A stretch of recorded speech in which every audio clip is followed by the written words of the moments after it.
반갑습니다. 이 교회와 저는 인연이 깊습니다. 제가 수차례 이 교회를 방문했는데 박 목사님 오시기 전에 산호세에 오면 산호세 지역 교회가 많이 있잖아요. 근데 왜 발길이 여기로 왔을까? 어쨌든 그래서 여기 와서 예배를, 주일 예배를 여러 차례 드렸습니다. 그러다가 작년, 재작년에 패밀리 유니온을 하느라고 또 박 목사님 오신 다음에 여기 박 목사님의 중심이 돼서 또 왔어요. 그때 이제 와서 또 예배를 드렸죠. 그리고 오늘 예배를 또 이렇게 드립니다.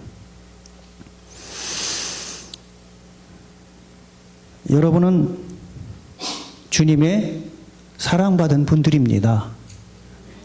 아까 일부 예배 때보다는 나으네요. 그래도 아멘. 침례교인들이 침침하다고 그러잖아요. 그래서 침침한 걸 이제 벗읍시다. 근데 코너스톤은 확실히 그걸 벗은 것 같아요. 그래서 복받은 분들이에요. 아멘. 제가 왜 복받았냐 하면 살기 좋잖아요. 정말 살기 좋아요.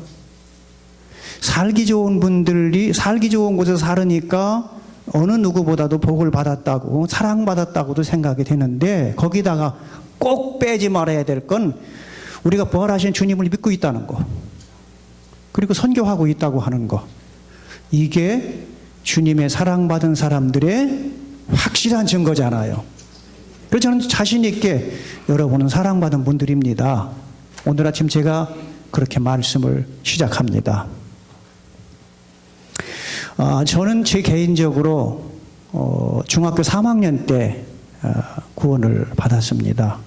제가 중학교 1학년 때부터 충청도, 제 액센트가 아주 전형적인 토종 사투리가 나올 겁니다. 제가 중학교 1학년 때 교회를 나갔는데 가서 뭐 어릴 때니까 여호와는 나의 목자시니 내게 부족함이 없으리로다, 뭐 이런 노래를 부르면서 신앙생활을 시작했는데 그냥 무조건 좋았어요. 교회 가면. 그리고 예수님 십자가 얘기도 많이 듣고 부활 얘기도 많이 듣고 뭐 했는데도 확신은 제가 없었어요. 그냥 다니면서 재미만 있었던 거예요. 그랬다가 중학교 3학년 때 목사님의 설교를 듣는 중에 그때와 닿더라. 그래서 이제 주님은 나의 구세주와 주님이 되신 걸 확신을 했고, 그리고 이제 침례를 받고, 그리고 아주 토종 침례교 목사로서 이렇게 지금까지 사역을 해오고 있는 것이 하나님의 은혜입니다. 오늘 말씀 속에 사람은 누구나 상처와 고난이 있다. 상처받은 나, 고난이 있는 나. 제일 누구예요? 오늘 말씀 가운데 첫 번째 나 1절에 누가 나와요? 나만 잘 나가던 사람입니다. 나만 하면은 모르는 사람이 없도록 군대 장관이죠. 군대 장관이면 총사령관 뭐 그렇죠? 그 다음에 1절에 보면 하나님의 은혜로 아람을 구원한 그런 아주 공로자잖아요. 그 나라의 공로자란 말이죠. 그래서 왕의 사랑을 받는 사람이에요. 오늘 우리말로 하면 세상에 뭐라고 해야 되죠? 그걸 부끄러움이 뭐 이렇게 부족함이 없는, 누구나 다 부러워하는 그런 사람이었죠. 여러분도 이민 오시고 나서 한국에서는 내가 그래도 이렇게 살던 사람이야. 그런데 미국 가서 보니까 그렇지 못한 것도 있어서 조금 어떤 때는 자존감도 상하고 그럴 때도 좀 있으시죠? 그런가 하면 실리콘밸리를 중심으로 여기서 사시니까 내가 그래도 괜찮게 사는 사람이야 하는 자존감도 좀 있으시죠? 나만이 이런 사람이에요. 그러나 그 다음 1절에 뭐라고 그랬죠? 나만이 무슨 환자? 나병 환자예요. 나병 환자는 어떻게 해요? 자기가 스스로 나병 환자라는 걸 이야기 지나갑니다. 나 나병 환자. 그러면 지나가던 사람이 다 피해 가야 돼요. 그러니까 가족과 사랑하는 사람들과 공동체에서 모으는 사람들이에요? 소외돼요. 분리돼요. 그래서 돈 있고 권세 있고 명예 있고 잘 나가던 사람도 나아만 이 사람도 이제는 분리되고 사랑하는 사람을 떠나야 되는 그런 상처와 고난이 시작되잖아요. 저는 이 나아만을 보면서 특히 한국에서도 그렇지만 이민 와서 사시는 분 가운데에는 참 잘 살다가 어려울 때도 있고 건강하다가 병을 얻을 때도 있고 이런 상처와 고난을 갖고 살아가는 분들이 꽤나 있는 걸 우리는 봅니다. 안타깝게 봅니다. 그런데 두 번째 나오는 거 그러면 나만의 아내는 어땠을까요?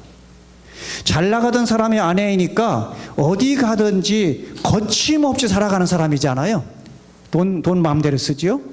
백화점 마음대로 가지요. 크레딧카드 그때는 없었겠지만 마음대로 자기가 쓸 수 있는 사람이잖아요.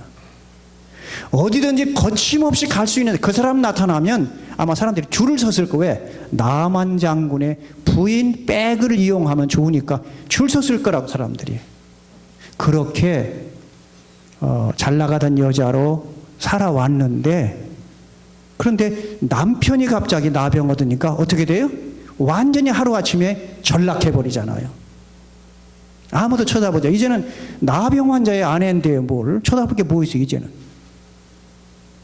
오늘 우리 주변에 아버지 때문에 어머니 때문에 남편 때문에 아내 때문에 혹은 친구 때문에 누구 때문에 그분 때문에 내가 잘 나가고 힘이 있었고 괜찮았는데 그만 내가 의지하고 내가 사랑하고 나와 좋은 관계에 있던 분들이 병으로나 무슨 일로 나하고 떨어졌을 때 내게 오는 상실감, 내게 오는 좌절감, 내가 이제 어떻게 살아?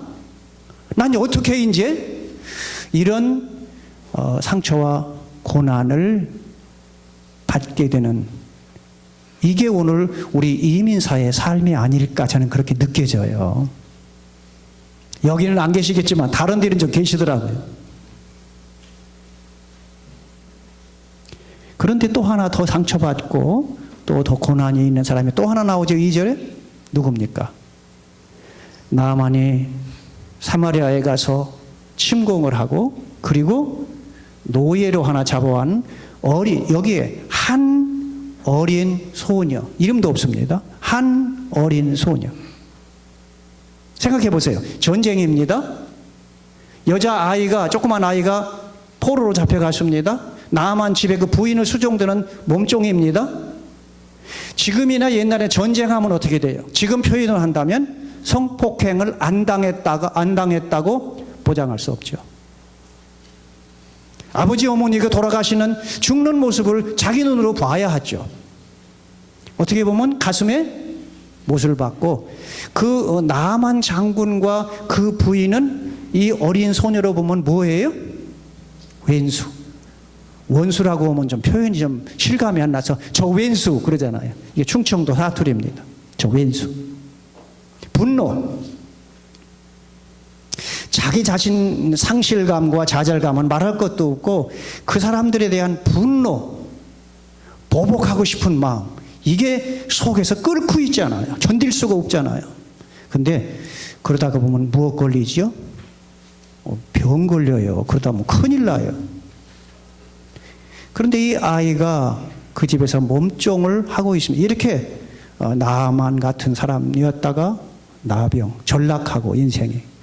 그 안에 잘 나가다가 전락하고 이 어린 소녀 행복해야 할 부모와 함께 고향에서 행복하게 살아야 할 이 어린 소녀가 노예로 팔려가고 이 세 사람들 부류 중에 우리의 모습인 것 같아요. 이게 우리 모습이 될 것 같아요. 아니면 나는 아니더라도 우리 주변 사람들의 모습일 것 같아요.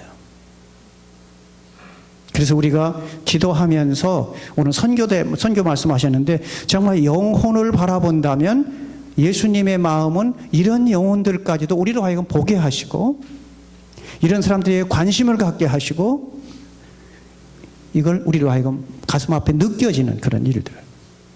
두 번째, 그런데도 낙심하지 말 것은 두 번째, 회복과 치유받은 나입니다. 첫째는 상처와 고난받은 나. 둘째는 치유와 회복받은 나. 보세요. 나만이 그런 상태에 있었지만 나만 치료받았죠? 근데 치료받을 때 어떻게 치료받았어요? 첫째, 누구 말 때문에요? 한 어린 소녀가 여주인에게 말하기를, 우리 주인님이 사마리아에 계신 하나님의 선지자 앞에 계셨더라면 고침받을 수 있을 건데요. 이 말이 무슨 말이에요? 어린 소녀, 전쟁포로, 정말 좌절과 정말 인생을 포기할 만큼 그런 어린 소녀의 입에서 나온 말이, 돌아서면 저 왼수놈들, 저놈들 때문에 우리 부모님, 저놈 때문에 나는 인생 이렇게 됐어, 이렇게 가슴에 품고 살 수밖에 없는 소녀라 그 말이에요. 근데 그 소녀 입속에서 나온 말이 무슨 말이에요? 우리 주인이, 그 왼수지만 인간적으로는 우리 주인이 사마리아에 계신 하나님의 선지자 앞에 계셨다면 고칠 수 있습니다. 이게 신앙 아니에요. 믿음이죠? 하나님에 대한 믿음, 하나님의 선지자에 대한 믿음, 하나님의 말씀에 대한 믿음. 두 번째는 한 영혼을 사랑하는 눈을 가졌어요. 그 소녀에게. 아무리 권세 있는 사람이지만, 돈 있고 잘 나가는 사람이지만 그 영혼도 불쌍한 영혼이다. 이 어린 소녀의 눈에 자기 주인이 불쌍한 영혼으로 보였잖아요. 그러니까 얘기한 거예요. 저 고침받아야 되는데, 치유받아야 되는데, 회복받아야 되는데, 그 길은 하나님, 그 길은 하나님의 선지자, 하나님의 말씀밖에 없다. 어떻게 어린 소녀가 그런 마음을 가져요? 생각해 보세요. 지긋지긋하고 분노가 있고 그런 원수 같은 눈으로, 그런 마음으로 살아가면 이게 보이겠어요? 안 보여요. 어떻게 보면 욕하고 싶고 보복하고 싶고 그렇게 하고 싶은 것만, 가슴에 분노만 품고 살게 돼요. 그럼 행복해요? 불행해요? 자기 자신 불행해요. 그런데 이 소녀가 그의 비록 포로이지만 그 마음속에 하나님이 살아계시고 하나님의 선지자가 자기 마음속에 있고 하나님의 말씀이 있다 보니까, 오늘 신약적인 표현한다면 예수 그리스도가 그 마음에 계시고 부활하신 주님이 그에게 있으니까 그의 인생은 완전히 생각이 달라지고 삶이 달라졌어요. 아멘이죠? 아멘. 점잖으셔갖고 충청도나 점잖하지, 여기저기 코너스도는 안 점잖으셔도 괜찮잖아요. 정말 예수 그리스도가 우리 마음에 계시다면, 십자가의 주님, 부활하신 주님이 계시다면 우리도 어떤 상처와 낙심과 좌절 가운데 있었을지라도 우리도 치유받고 회복된다는 걸 확신하시죠? 그렇게 되셨죠? 회복과 치유받은 나. 그래서 이 소녀가 그렇게 할 수 있었죠. 그래서 이 소녀야말로 얼마나 영향을 주었어요? 여주인이 가서 여보 살 길이 있어. 우리 집에 지혜잖아요. 청소하는 애니까 지혜가 당신 살 수 있대. 에이 시끄러운 소리 마라. 지혜가 하는 말을 어떻게 그걸 들어, 그러잖아요. 여러분 조심할 거는, 하나님께서 누구를, 주의 종이든지 누구를 통해든지 하나님의 사람들이 그 사람들의 마음과 입술을 움직여 전해주는 거에 대해서 민감하게 받을 수 있는 그런 신앙의 상태가 되시기를 주님의 이름으로 부탁합니다. 안 들려요. 지혜가. 그래서 그런 소리 마, 시끄러운 소리 마. 우리나라에 많은 명의가 못 고친데, 못 고쳐도 누구는 고쳐요? 하나님. 그런데 하나님께서 그 마음을 주시니까 나만이 걔 말을, 여주인의 말을 나만이 듣고는, 나만이 어떻게 해서 그 다음에 왕한테 가잖아요. 야, 어린 몸종 노예의 말이 이만큼 힘이 있고 영향력이 있어요. 나아만 장군이 왕한테 가서 뭐라고 말합니까? 왕이요, 제가요 이스라엘 가면 하나님 선지자가 있는데 그 사람이 고친답니다. 왕은 또 당장 뭐라 그래? 그래? 야, 시끄러운 소리 마라. 그렇게 하지 않고 뭐라 그래요? 그래? 자기가 친필로 편지를 쓰죠. 이스라엘 왕에게 내가 내 나아만을 보낸다. 고쳐줘. 편지하고 엄청난 선물을 가지고 가지요. 하나님의 그 마음들을 움직이셨어요. 그런데 정작 이스라엘 왕은 무슨 짓을 하죠? 자기 옆에 엘리사 선지자가 있는데도 불구하고, 자, 나만이 가서 편지를 왕의 친서를 주니까 읽어보더니 자기 옷을 찢으면서 내가 하나님이야? 내가 어떻게 살리고 죽이고 해? 하나님이나 하실지. 그거는 알았어요. 그래도 하나님이 죽이고 살린다는 건 알고는 그 고백하면서 저 왕이 우리나라 공격하려고 그러는 거야. 조심해. 그때 그 소리를 듣고, 자 보세요. 오늘 우리가 어떤 영적 상태에 있느냐에 따라서 똑같은 말을 듣고 반응이 달라져요. 인생이 달라져요. 그런데 엘리사가 그걸 듣고, 아이고 저 불쌍한 이스라엘 왕 나한테 보내시. 얼른 나한테 보내. 뭘 그렇게, 아이고 참. 그렇지? 오잖아요. 문간에 왔으면 적어도 나만의 생각으로는, 자기 수준으로는 자기쯤 되는 사람이 나타나면 어떻게 해야 돼요? 정중히 모셔서, 그러고서 안수를 하던 어떻게 하던 기도를 해주고 고쳐야 되는데, 아이고 기가 막히잖아. 내용 보면 자기는 나가지도 않고 게하시라는 몸종만, 야 게하시야 가서 저 나아만 장군이 오시거들랑 나가서 우리 주인님 볼 것도 없습니다. 그냥 요단강에서 몸을 7번 담그세요. 여기 성경에는 씻으라 그랬지만 유일하게 구약에서 담그란 말이에요. 침례란 말이에요. 담거라. 그래서 저는 세례 받으신 교회들이 저하고 몇 번씩 세례 한 번 받으면 되지 뭐 침례까지 또 받아. 죽어야 되거든요. 물속에 들어가 죽는 거예요. 그리고 장사 지내고 그 물에서 올라올 때는 예수님 부활이에요. 그게. 그래서 제가 한국에서 목회할 때 기독교 방송하던 방송국장의 기장, 기독교 장로교 목사님인데 항상 저를 동생처럼 사랑하신 분이 있는데 그분이 그런 얘기를 해요. 최 목사, 예? 나는 장로교 목사고 우리 장로교 헌법 때문에 침례를 못 주는데 나가 침례가 좋아. 왜요? 세례 주면 어찌 좀 그래. 내가 평생 해오지만 그냥 이제 죽는 것처럼 들어갔다 나오면 시원하겠어. 늘 저거 만나면 그런 얘기. 그러면서 그분이 이게 성서적이지 않아?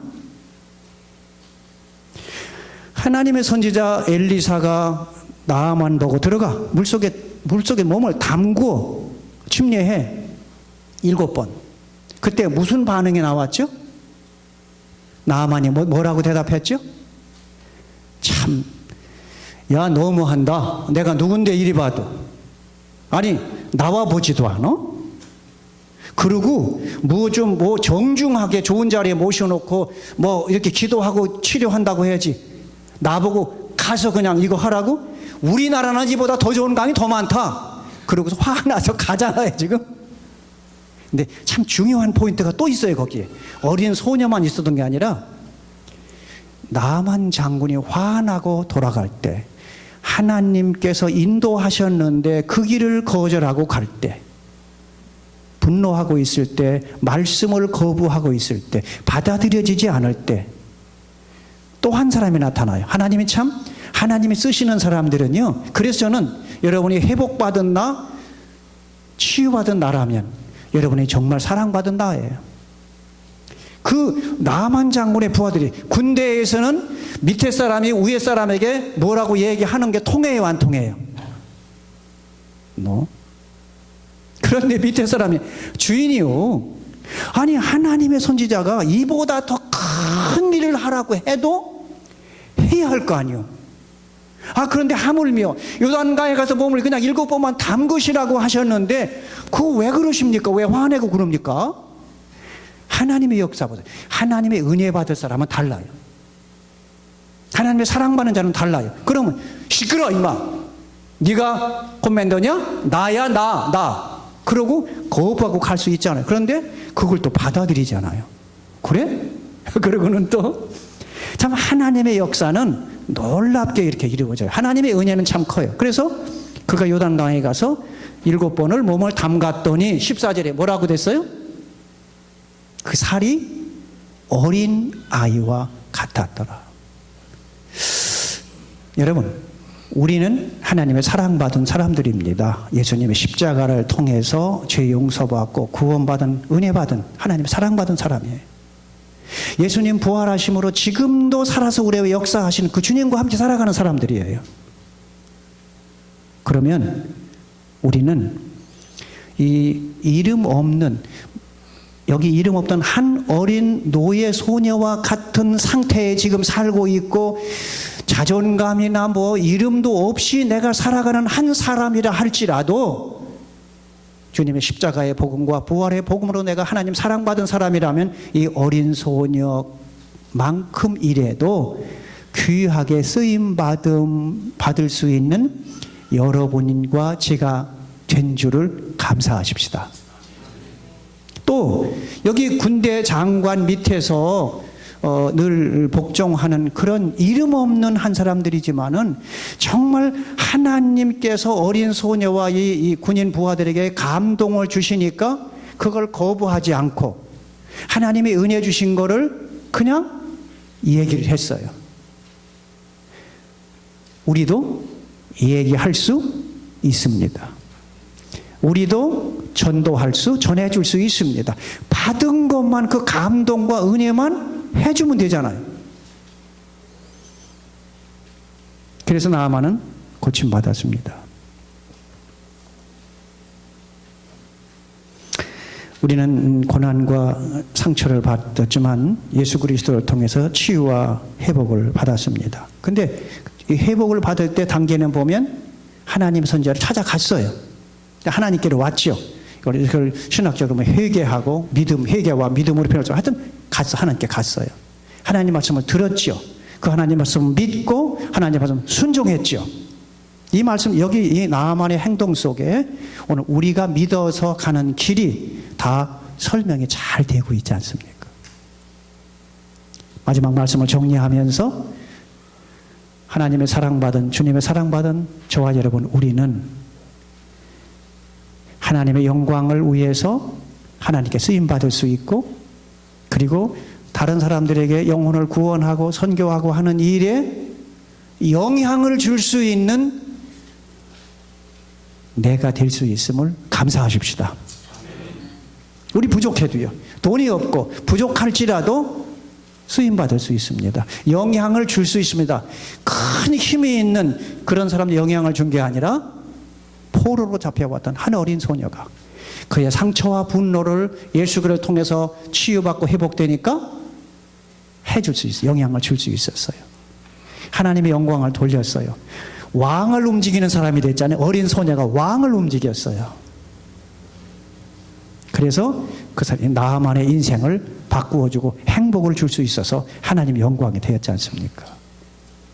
저는 저와 여러분이 이름 없이 살아가죠. 저는 켄터키 시골에 살아요. 우리가 이름 없이 살아가지만, 돈이 많지 않지만, 지식이 많지 않지만, 혹은 몸이 아프거나 지금도 현재에도 상처가 있고 어려움이 있다 할지라도 예수님은 치료하시잖아요. 그 예수님 붙잡을 때 그 예수님이 우리 인생을 바꾸어서 다른 사람의 영향을 주면서 귀하게 쓰임받도록 인도하실 줄을 믿습니다. 기도하겠습니다.